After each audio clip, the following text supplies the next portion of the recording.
intermittent fasting. You fast for X number of hours and you eat the other number of hours.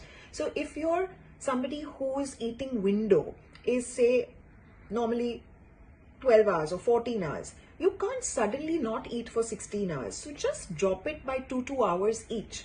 See where your comfort level lies, or maybe even cross that discomfort level a little bit.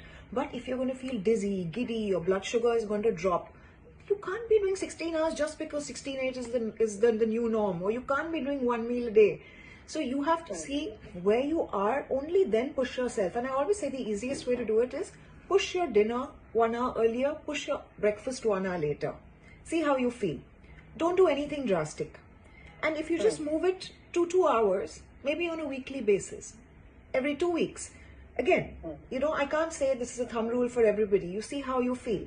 And if you're good and if you're feeling good, ultimately with intermittent fasting, the cognition gets much better. Your ability to think and work and energy levels get much better. So if you're feeling like you are going down that road and not feeling sick, then you know it's time to push more.